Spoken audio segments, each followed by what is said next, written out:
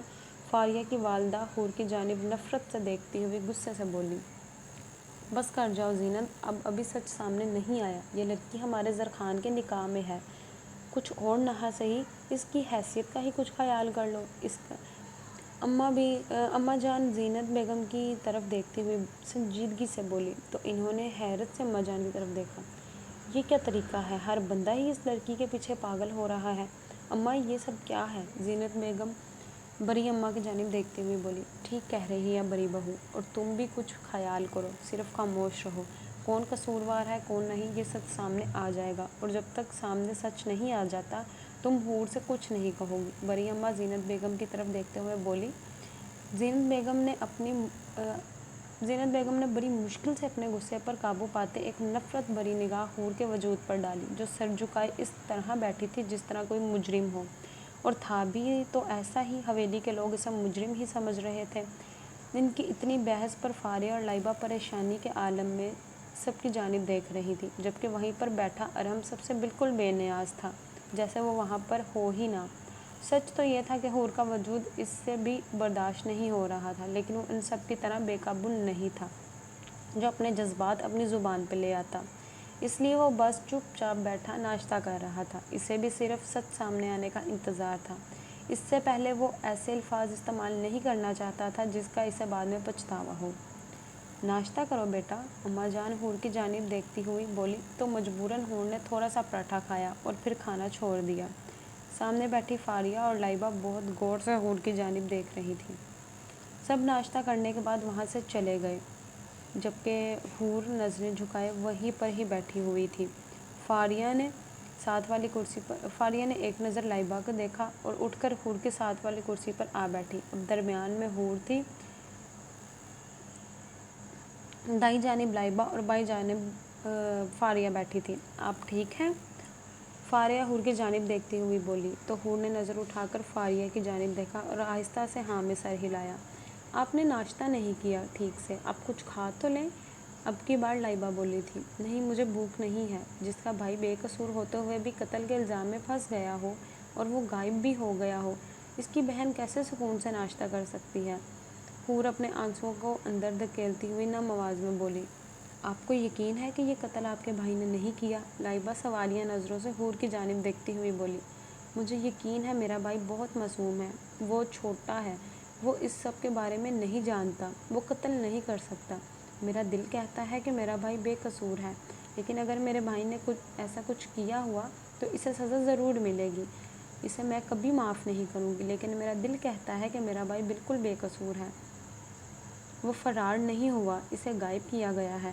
حور لائبہ کی جانب دیکھتے ہوئے بولی، آپ کو پتہ ہے جس کا قتل ہوا ہے وہ ہمارا بھائی تھا، بھلے وہ ایک ملازم کا بیٹا تھا، لیکن ہم نے کبھی اسے ملازم نہیں سمجھا، ہمیشہ اپنے چھوٹے بھائیوں کی طرح رکھا، اور اس پوری حویلی کی رونق تھا، ہمارے چہروں کی مسکراہٹ تھا۔ وہ جس کا قتل ہوا ہے وہ صرف مرا نہیں ہے، وہ ہماری خوشیاں بھی ساتھ لے گیا ہے۔ لائبہ آنکھوں میں آنسو لیے حور کی طرف دیکھتے ہوئے بولی تو حور کو فوراً احساس ہو گیا کہ مرنے والا ان سب کے لیے کتنا عزیز تھا۔ اگر میرا بھائی قاتل ہوا تو میں قسم کھاتی ہوں اسے ایسے ہی نہیں جانے دوں گی، اپنے ہاتھوں سے سزا دلواؤں گی اسے، لیکن اگر میرا بھائی بے قصور ہوا تو ان حویلی والوں کو مجھے اور میرے بھائی کو آزاد کرنا ہوگا۔ حور فاریہ اور لائبہ کی جانب دیکھتے ہوئے بولی، آپ فکر مت کریں، اگر آپ کا بھائی بے قصور ہوگا تو حویلی میں سے کوئی بھی آپ دونوں کو کوئی نقصان نہیں پہنچائے گا، کیونکہ حویلی کے لوگ ظالم نہیں ہیں، لیکن اس کے لیے آپ کو صبر کرنا ہوگا۔ جب تک آپ کا بھائی خود منظر عام پر نہیں آ جاتا تب تک کچھ بھی نہیں ہو سکتا، لیکن آپ صبر رکھیں، انشاءاللہ سب ٹھیک ہو جائے گا۔ فاریہ کو حور کی باتوں میں سچائی دکھائی دی تھی، اس لیے وہ حور کو حوصلہ دیتی ہوئی بولی۔ فاریہ کی بات سن کر حور نے ہاں میں سر ہلایا، جبکہ دل میں ایک ہی ڈر تھا کہ اس کا بھائی کیسا ہوگا اور کہاں پر ہوگا، وہ ٹھیک تو ہوگا یا نہیں۔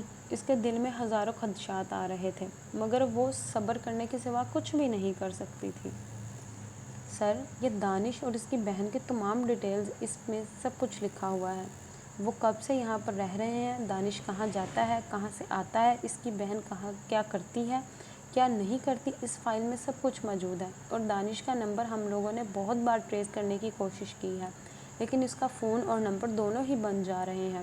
اور سر، ایک اور بات معلوم ہوئی ہے کہ قتل کرنے میں صرف دانش ہی منوس نہیں تھا۔ پوسٹ مارٹم رپورٹ سے صاف ظاہر ہو رہا ہے کہ اس قتل میں 2 اور لڑکے بھی شامل تھے۔ یہ مصطفیٰ کی پوسٹ مارٹم رپورٹ ہے۔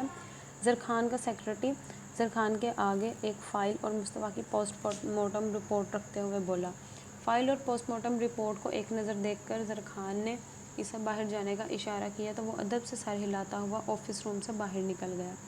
زرخان نے سامنے رکھی پوسٹ مارٹم رپورٹ پکڑی اور اسے کھول کر دیکھنے لگا۔ پوسٹ مارٹم رپورٹ میں صاف واضح تھا کہ مصطفیٰ کے جسم پر 3 لوگوں کی انگلیوں کے نشان موجود ہیں۔ صاف واضح ہو رہا تھا کہ قتل کرنے میں 3 لوگوں کے ہاتھ ہیں، صرف ایک کا نہیں۔ رپورٹ کو دیکھ کر زرخان کو کچھ گڑبڑ کا احساس ہوا، کیونکہ جو فنگر پرنٹس مصطفیٰ کی لاش سے ملے تھے وہ فنگر پرنٹس وہاں سے ملی ٹوٹی بوتل سے میچ نہیں ہو رہے تھے، مطلب وہاں پر کچھ تو ایسا ہوا تھا جو چھپا ہوا تھا اور جس سے زرخان ناواقف تھا۔ زرخان نے پوسٹ مارٹم رپورٹ واپس ٹیبل پر رکھی اور پاس پر ایک فائل اٹھائی جس میں حور اور دانش کی تمام ڈیٹیل موجود تھی۔ زرخان نے فائل کھولی تو اسے پڑھنے لگا۔ اس میں لکھا تھا کہ حور کے والدین آج سے 10 سال پہلے وفات پا چکے ہیں۔ وفات پانے سے پہلے بھی ان سے کوئی رشتہ دار نہیں ملتا تھا، اور جو ملتا تھا وہ ان کی وفات ہو جانے کے بعد حور اور دانش کو ملنا چھوڑ گئے۔ حور تب 13 سال کی تھی اور اسکول جاتی تھی۔ اپنے گھر کے باہر والا کمرہ کرائے پر دے کر حور کی دادی نے دانش اور حور کی پرورش کی تھی۔ حور جب 16 سال کی ہوئی تو اس کی دادی وفات پا گئی۔ اس کے بعد حور نے 7 FA کیا اور کپڑے سلائی کرنا شروع کیے۔ اس کا بھائی اس سے 4 سال چھوٹا تھا۔ اپنے بھائی کا اسکول اور کالج کا خرچہ حور نے دن رات کپڑے سلائی کر کے محنت کر کے اٹھایا تھا، اور وہ اسے اعلیٰ تعلیم دلوانا اس کا خواب تھا۔ دانش اس کی کالج میں پڑھتا تھا جس کالج میں مصطفیٰ پڑھتا تھا۔ دانش کی زیادہ دوست و احباب نہ تھے اور حور نے ہمیشہ دانش کو ایسی جگہ سے اور ایسی محفلوں سے دور رکھا تھا۔ ساری ڈیٹیل پڑھنے کے بعد زرخان نے فائل بند کی اور واپس ٹیبل پر رکھ دی۔ اگر دانش مصطفیٰ کے کالج میں پڑھتا تھا تو یقیناً وہ دونوں ایک دوسرے کو جانتے ہوں گے، اور اگر وہ دونوں ایک دوسرے کو جانتے تھے تو وہ دونوں ہی ایسی جگہ پر نہیں جاتے تھے جہاں سے مصطفیٰ کی لاش ملی ہے، تو پھر وہ دونوں وہاں کیا کر رہے تھے؟ وہ لوگ وہاں کیسے پہنچے؟ بوتل پر دانش کی انگلیوں کے نشان ہیں، جبکہ مصطفیٰ کی باڈی پر دانش کی انگلیوں کے نشان نہیں پائے گئے۔ اس کی باڈی پر مختلف 3 لوگوں کی انگلیوں کے نشان پائے گئے ہیں، اور اسی دن سے دانش بھی غائب ہے۔ مطلب کچھ تو ایسا ہے جو میری نظر میں نہیں آ رہا۔ ایسا کیا ہے جو میری نظروں سے چھپا ہوا ہے؟ دانش اپنے دماغ کو تیز رفتار میں چلاتے ہوئے مسلسل سوچ رہا تھا۔ زرخان نے ٹیبل پر پڑا فون اٹھایا اور ایک نمبر ڈائل کرتے ہوئے فون کان سے لگایا۔ فون کی پہلی بیل پر ہی فون اٹھا لیا گیا۔ دانش اور مصطفیٰ دونوں کی کلاسز میں پڑھنے والے تمام لڑکے کل میرے سامنے موجود ہونے چاہیے، زرخان نے فون پر موجود شخص سے بولا اور فون رکھ دیا۔ تو پیارے ریڈرز، یہاں پر ہمارے ناول کا ہوتا ہے اختتام، ہماری ایپیسوڈ ہوتی ہے آج ختم۔ انشاءاللہ ہم نیو ایپیسوڈ کے ساتھ کل ملیں گے۔ اور آپ کو ایپیسوڈ کیسی لگی؟ میں جانتی ہوں کہ میری وائس اوور میں کافی غلطیاں ہوئی ہوں گی، میں فرسٹ ٹائم کر رہی ہوں، پلیز آپ اسے اگنور کیجیے گا۔ اور آپ کا ایپیسوڈ کیسی لگی پلیز کمنٹ سیشن میں ضرور بتائیے گا، اور میرے چینل کو لازمی سبسکرائب کریں، مجھے لازمی تھوڑا سا سپورٹ کریں ریڈرز، پلیز مجھے واپس پہلے والے پوزیشن میں لے آئیں کہ میرا ایپیسوڈ 8K تک جائے۔ تھینک یو سو مچ، اپنا بہت زیادہ خیال رکھیے گا، خدا حافظ۔